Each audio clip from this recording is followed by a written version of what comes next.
একজনের কারণে পুরা জাতিকে গ্রাস করতে চাইতেছে। হ্যাঁ, এসকনের একটা লোকই তো ধরা পড়ছে, ঠিক না? এসকনালারও তো বলতেছে সে কালপিট, ঠিক না? চরিত্রের দিক দিয়ে বড় নিচু মানের লোক, ঠিক না? ওর বাড়ি তো সাতকানিয়া, আমি তোর বাড়ি চিনি, ওর এলাকা চিনি, এলাকায় জিজ্ঞেস করে আসেন কেমন লোক। কিন্তু ইন্ডিয়ার মতো একটা রাষ্ট্র একজনের কারণে আমাদের পিছনে লেগে গেছে, না লাগে নাই? হ্যাঁ হ্যাঁ, একজনের কারণে কয় কোটির পিছনে? 18 কোটির পিছনে, ঠিক না? ও ভাবছে আমাদের দুর্দশা এখনই আমাদের গলা চিপার সময়। আমাদের এই দুর্দশা যদি ওর কাছে সুস্পষ্ট না হইতো তাহলে কোনোদিন ওর বলা মুখ খোলার সাহস হইতো না, ঠিক না? কি দুর্দশা দেখলেই তো দুই হাতে কিলাইতে মনে চায়, ঠিক না?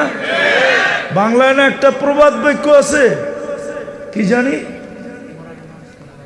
দূর মিয়া, বাংলায় একটা প্রবাদ বাক্য আছে, না না না, নরম পায় যারে দুই হাতে কিলায় তারে। আমাদের দুর্দশা দেখেই তো ও দেখছে ফিলিস্তিনে 1 বছর যুদ্ধ হইতেছে, মুসলমান কিচ্ছু করতে পারতেছে না, ছোট একটা নিন্দা প্রস্তাব পাশ করতে পারে না। দুইটা সম্মেলনে, গত অক্টোবরে একটা সম্মেলন, এই অক্টোবরে গেছে একটা জাতিসংঘের বাৎসরিক সম্মেলন, 60টা মুসলমান দেশ ছিল। এরকম 4টা দেশ ছিল যার উপরে কোনো টাকা দুনিয়াতে কারো কাছে নাই।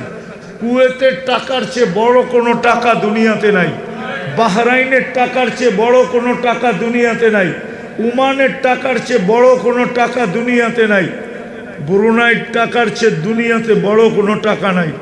দুনিয়ার কোনো প্রেসিডেন্টের গাড়ি নাই যার পার্টসগুলা সব সোনার। শুধু একজন প্রেসিডেন্ট আছে, ব্রুনাইয়ের বাদশাহ, এর একটা গাড়ি আছে সমস্ত পার্টস সোনা দিয়ে বানানো। আমেরিকার প্রেসিডেন্টেরও এতগুলা গাড়ি নাই, 400 গাড়ি আছে, 400 গাড়ি ব্রুনাইয়ের প্রেসিডেন্টের। ইংল্যান্ডে একটা বাড়ি আছে 400 কামরা, তারপরও তো একটা ছোট নিন্দা প্রস্তাব পাশ করতে পারে না। বলুক আমাকে মিডিয়ালারা যে 60টা দেশ মিলা, তো ওরা বুঝা নিছে আমরা কি, হ্যাঁ, দুর্বল পায় যারে, নাইলে ধরা পড়ছে কয়জন? একজন হিন্দু বাংলাদেশে নির্যাতিত হয়েছে। চ্যালেঞ্জ আমার ইন্ডিয়ার সাথে, আমাদের দেশে 3-3বার মন্ত্রী হয়েছে, 3-3বার এমপি হয়েছে এবং মন্ত্রীও ছিল। একজন দাস ফ্যামিলির ছেলে, দাস চিনেন? হিন্দুদেরকে জিজ্ঞেস করেন দাস কত নিম্নমানের ফ্যামিলি। ইন্ডিয়ায় দেখাতো একটা দাস ফ্যামিলির ছেলেকে মন্ত্রী বানায়। ওদের ওইখানে তো বৈষম্য সবচেয়ে বেশি, নিম্নমানের হিন্দুরা সবচেয়ে বেশি নির্যাতিত। ওদের ওইখানে তো হিন্দু সমাজের ভিতরে উচ্চমান, মধ্যমান, নিম্নমান আছে। আমাদের দেশে তো আমাদের চোখে সব আমাদের ভাই, সব আমাদের ভাই। বিশ্বাস হয় না আপনার? আপনি চলেন আমার সাথে, প্রমাণ করে দিব। আমি যে জায়গায় থাকি তাঁতিবাজার, পুরোটা হিন্দু। ওইখানে গিয়ে জিজ্ঞেস করেন তো যে এই লোকটা কিরকম, কসম খোদার একজনও মনে হয় আপনাকে সাক্ষী দিবে না। বলবে ও তো ভাই ছাড়া কথাই বলে না, বাবা ছাড়া কথাই বলে না। আমরা তো ওদেরকে মনের ভিতরে জায়গা দিছি, ঠিক না? কি আমি তো চিনি দুনিয়ায় হিন্দু দেশ, শুধু ইন্ডিয়া তো চিনি না, আরো চিনি। আমি তো মরিশাসও চিনি, আমি তো আরো যত জায়গায় হিন্দু আছে চিনি। কিন্তু বাংলাদেশের মতো এত আপন করা, আপন ভাবে কোনো হিন্দু, ওরা আমার সাথে চলুক, আমি ওদেরকে দেখায় নিয়ে আসবো। আমাদের দেশে আমরা যেরকম আপন করে ওদেরকে রাখি, সম পরিমাণ অধিকার দিয়ে রাখি, বরং উচ্চমানের অধিকার দিয়ে রাখি।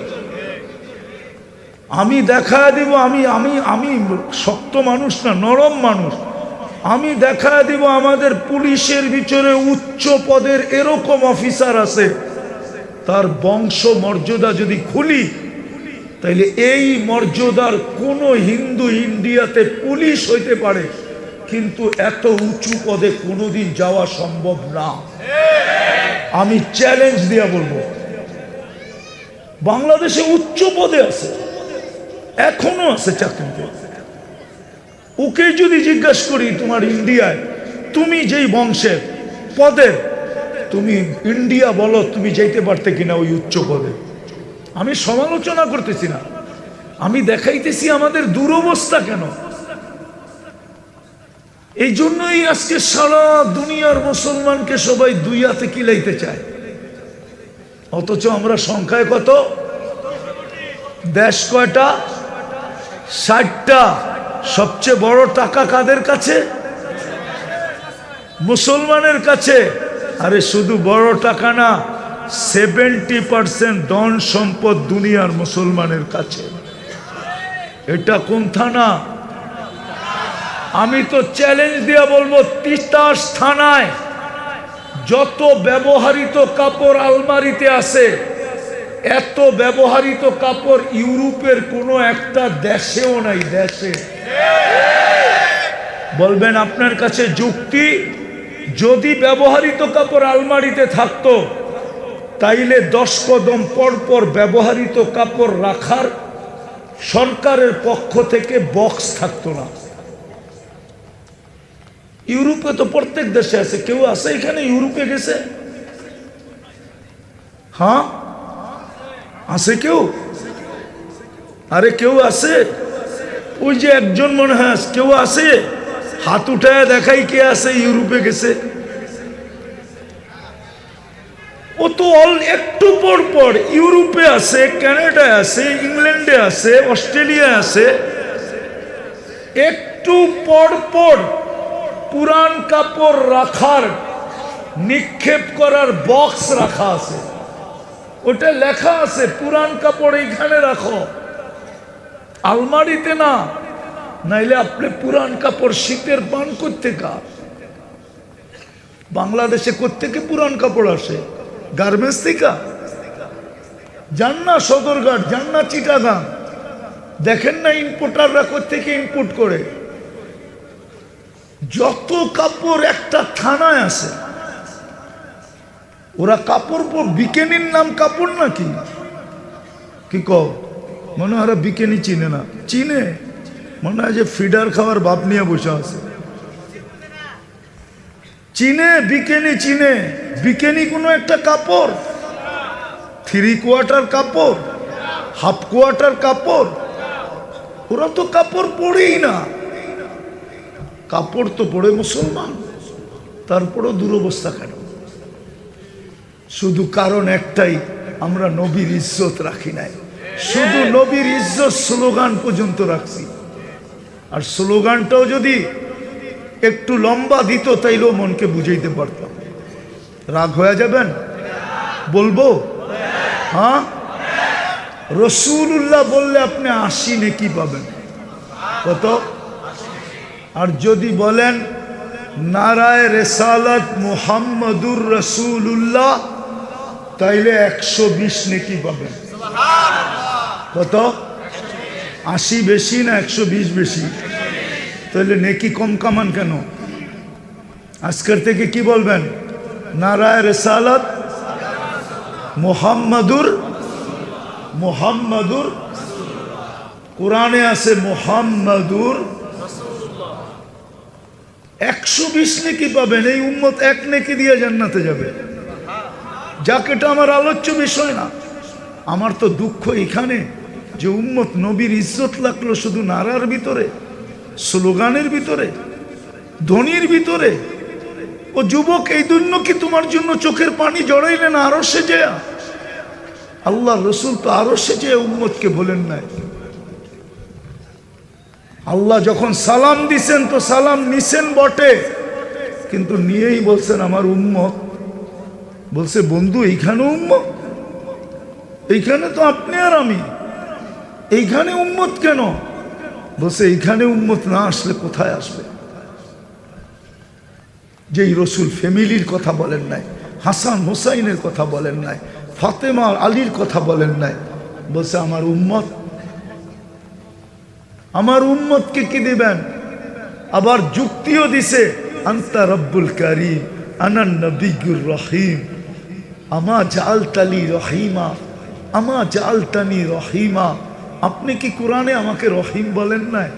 আপনি কি করিম না? আন্তা রব্বুল কারীম আনান নবিয়্যুর রহিম কাইফা তুদাইয়ু হাযিল উম্মাহ বাইনাল কারীমি ওয়ার রহিম। একদিকে আপনি একদিকে আমি, উম্মত যদি জাহান্নামে চলে যায় আমি মনকে বুঝাইব তো বুঝাইব কি কইরা? তা আল্লাহ বলে কসসামতুল কিয়ামাতা কিসমাইন, কিয়ামতকে দুই ভাগে ভাগ করছি বন্ধু। আমি জানি ১৬ লক্ষ নবী নাফসি নাফসি বলবে, ফেরেশতারা পর্যন্ত নাফসি নাফসি বলবে, আপনি একাই কিয়ামতের মাঠে চিৎকার দিবেন উম্মতি উম্মতি বইলা। এই জন্য আমি কিয়ামতের মাঠকে দুই ভাগে ভাগ করছি। আনতা তাকুলু উম্মতি, আপনি উম্মতি বইলা চিৎকার দিবেন, আমি বলবো রহমতি। দুনিয়াতে একটা দিছি, ৯৯টা আপনার উম্মতের জন্য রাইখা দিছি। আমি বলবো সালতুতা শাফি তুসাফা, আপনি চাইতে থাকেন আমি দিতে থাকবো, আপনি সুপারিশ করতে থাকবেন আমি মঞ্জুর করতে থাকবো। ওই রসুল তোমার জন্য আরো সে চোখের পানি জড়াইছে।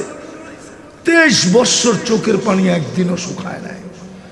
হায় হায় হায়, আমরা শুধু স্লোগান দেই, রসুলের জন্য আমাদের দিলে কোনো নাই, দিলে কোনো ব্যথা নাই। যদি ব্যথা থাকতো তাহলে যুবক তোমাদের পায়ে ধরি, তোমরা চুলে স্টাইলে কাটতে না। 50 টাকার চুল তোমরা 400-500 দিয়ে কাটতে না, বরং তুমি 50 টাকা দিয়ে চুল কাটতে আর 400 টাকা মিষ্টি বিতরণ করতে। যদি বন্ধুরা বলতো চুল কাটা মিষ্টি, বলে আমি প্রত্যেক চুলের বদলায় সোয়াব পাইছি, মিষ্টি বন্টন করবো না তো করবো না কেন? কালকে যখন আল্লাহ রসুলের সাথে দেখা হবে তা আমি হাত পাতবো। যদি জিজ্ঞাসা করে হাত পাতিস কেন, বলে সারা জীবন আপনার আদলে স্টাইলে ডিজাইনে আমি চুল কাটছি, আমাকে কি দিবেন দেন না? বলো যুবক, রসুলের আসল ভালোবাসা আদর্শ যদি থাকে, আজকে আমরা রসুলের আদর্শ ছেড়ে দিছি, শুধু স্লোগান পর্যন্ত রাখছি। যদি স্লোগান পর্যন্ত না রাখতাম তো আমার মা বোনরা নেটে দেখে সাজগোজ করতো না। আমি তো প্রতিদিন বলি, সারা বাংলাদেশের থেকে কেউ আমাকে একটা চিঠি আইনা দেখ, সেটা হুজুরের বউর হলেও আমি মাইনা নিব, যে বাসর রাতের সাজ হুজুরের বউয়ের হযরত ফাতেমা রাদিয়াল্লাহু তাআলা আনহার মতো ছিল। একজন না, কোন পুরান হুজুরও বলতে পারবে না, নতুন হুজুরও বলতে পারবে না। বাসর রাতে সাজছে যেরকম বান্ধবীরা সাজায় দিছে, বাসর রাতে সাজছে যেরকম প্রতিবেশীরা সাজায় দিছে, বাসর রাতে সাজছে যেরকম পার্লারে যে ডিজাইন পাইছে।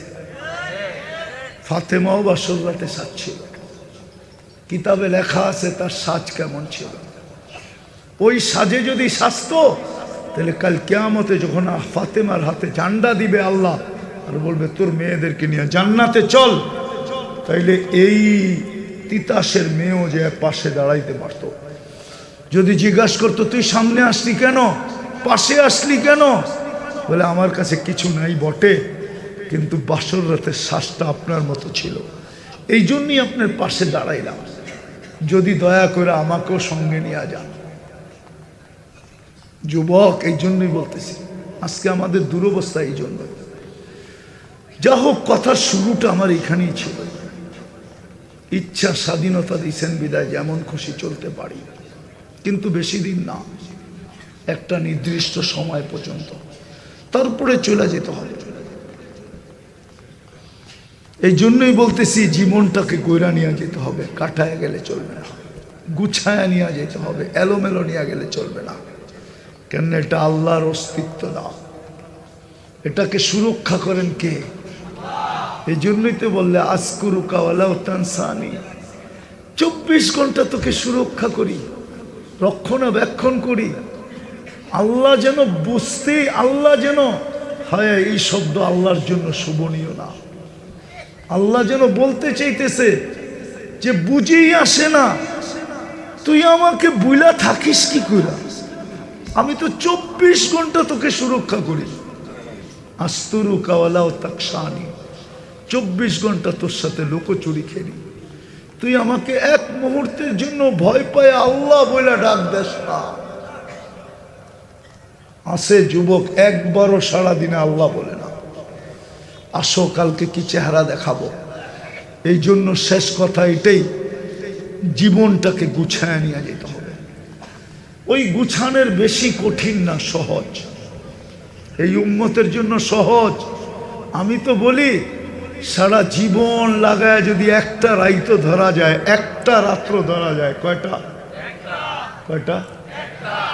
আর 80 বৎসরও যদি বেচা চলে যায়, আল্লাহ যদি জিজ্ঞেস করে কতদিন ছিলে, কয় 80 বৎসর।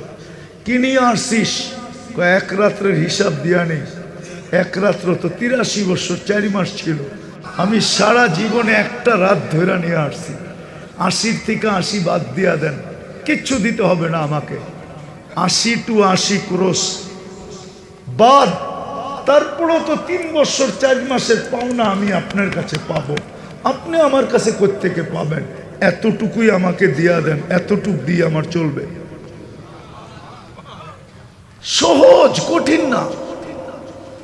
সারা জীবন চেষ্টা করে যদি একটা রাত ধরে নিয়ে যেতে পারে, বেড়া পার। এই জন্যই তো আল্লাহ রসুল বলছেন এক সময় আসবে, একটা সুন্নত যদি ধরতে পারো। আর আমার মনে হয় ওই সুন্নতটা আজকে মুসলমানের 90% মুসলমানের জীবনে নাই। সেটা হলো 5 ওয়াক্ত নামাজ। এটা আল্লাহ রসুলের সবচেয়ে বড় আদর্শ। জমিনে রাখতে দেরি, চাদরে রাখতে দেরি, মার পেটের থেকে বাহির হওয়ার পরে। আমাদের নবীজি বাচ্চা যখন মার পেটের থেকে আসে তো সারা গায়ে ময়লা লাগানো থাকে। আমাদের নবীজি আসছেন, বালুর কণা পরিমাণ ময়লা শরীরে ছিল না, কে জানি ওয়াশ করে দিছে। মখতুনান, মার পেটের ভিতরেই মুসলমানই কমপ্লিট। যখন দুনিয়া আসতেছিলেন তো কান্নাল মিসকা ইয়াফুর, সারা দুনিয়া সুগ্রানে মোহিত হইতেছিল। সারা দুনিয়া চাদরে রাখতে দেরি, দান্দিক হয়ে সেজদা করতে দেরি করেন নাই, সেজদা করেন নাই। যুবক তোমাদেরকে মেসেজ দিছে, মেসেজ, উম্মত নামাজ নামাজ নামাজ। যাওয়ার সময় চিৎকার দিছেন নামাজ নামাজ নামাজ, আসসালা আসসালা আসসালা। এই জন্য আসো, আজকে দুরবস্থার বাহির হওয়ার দুটেই রাস্তা, তৃতীয় কোনো রাস্তা নাই এখন খোলা। আল্লাহ খুললে খুলতে পারে, কিন্তু হ্যাঁ এই দুটাকে যদি আমরা, কুমিল্লার ভাষায় তো বলে আঞ্জা দিয়া দড়ি, ঠিক না? বাকি বাংলাদেশের ভাষায় বলে পাঞ্জা দিয়া দড়ি, ঠিক না? আমি তো কুমিল্লার ভাষা পারি না, মোস্তাক ফয়জি আইলে শুনাইতে পারতো খুব সুন্দর করে, ঠিক না? আসে না মাঝে মাঝে? হ্যাঁ, এই তো আঞ্জা দিয়া না আর পাঞ্জা দিয়া হোক, দুটা জিনিসকে পাঞ্জা দিয়া দড়ি। একটা হলো আজকের থেকে তওবায় অভ্যস্ত হই। যুবক তোমাদের পায়ে হাত দিয়ে বলে, কিছু করতে পারো না আমার আপত্তি নেই, কিন্তু ডেলি সকাল বিকাল তওবা করো। পারবা না? মনে হয় পারবা না। কিছু করতে না পারো আমার কোনো আপত্তি নেই, কিন্তু সকাল বিকাল নিজের মনের থেকে তওবা করো। মালিক সরি, তওবা বুঝো? মালিক সরি, আল্লাহকে সরি বলো, তওবা করো। কসম খোদার, ওয়াদা ছিল, ওয়াদা, ইয়া কওমি ইস্তাগফিরু রাব্বাকুম ইন্নাহু কানা গাফফারা ইউরসিলিস সামা আলাইকুম মিদরারা ওয়ায়াজিদকুম ওয়ায়ুমদিদকুম বিআমওয়ালিন ওয়া বানিন। 5টা 6টা ওয়াদা আছে এখানে, 6টা। তাইলে এই দুরবস্থা হতো না যদি স্বীকার করতো উম্মত। এক তো চুরি চুরি, আবার সিনা চুরি। তওবা যদি করতো তাইলে এই দুরবস্থা হতো না যে আজকে আমাদেরকে সবাই দুই হাতে কিলাইতে চায়। নরম পায় যারে দুই হাতে কিলায়, আমাদেরকে দুই হাতে কিলাইতে চাইতেছে। অথচ আমাদের টাকায় সুইস ব্যাংক চলে, ঠিক না? হ্যাঁ, মনে হয় এখানে কেউ নাই তো ইউরোপের, আপনাদেরকে আমি বুঝাইতে পারবো না। ওদের টাকা ব্যাংকে থাকবে কোত্থেকা? ওরা তো সারা মাস খায়, হাতের করে গোনা কয়েকজনের টাকা আছে ব্যাংকে। সাধারণ আমেরিকান বলেন, কানাডিয়ান বলেন, অস্ট্রেলিয়ান বলেন, ওরা জীবনে আমাদের মতো এরকম বান্ডেল চোখের সামনে দেখে নেয়। ওরা সারা মাস খায় প্লাস্টিক দিয়া। কি দিয়া? প্লাস্টিক চিনেন? কি কি দিয়া? কাঠ দিয়া। মাসের শেষে বেতন পাইতে দেরি, যেইখান থেকে খাইছে ওইখানের অ্যাকাউন্টে যাইতে দেরি করে না। এই জন্যই তো ওরা স্বামীর বিল স্ত্রী দেয় না, স্ত্রীর বিল স্বামী দেয় না। ওকে ব্যাংকে টাকা থাকবো কোথেকে? টাকা তো হলো মুসলমানদের টাকা ব্যাংকে, ঠিক না? হ্যাঁ, নাইলে 1200 কোটি, 1000 কোটি, 500 কোটি কই গেল? মনে হয় আপনাকে বাড়িতে। হ্যাঁ, কই গেছে? কালকেই আমি গেছিলাম, পরশু দিন। 12 কিলোমিটার জায়গা, বাজেট বলে হয়েছে 570 কোটি টাকা। পরশু দিন গেছিলাম, গতকালকে গেছিলাম আরেক জায়গায়, নাম বলবো না। মাত্র 36 কিলো জায়গা, বাজেট হয়েছে বলে 500 কোটি টাকা। গত বছর একটু ভালো দেখছিলাম, কালকা যে কানে ধরে তবা করে আইছি যে আর জীবনে এই রাস্তা দিয়ে আমরা, কেননা আমার কষ্টের চেয়ে গাড়ির কষ্ট খারাপ লাগে। ওইটাও তো একটা প্রাণী, ঠিক না? ওইটাও তো একটা বস্তু, ঠিক না?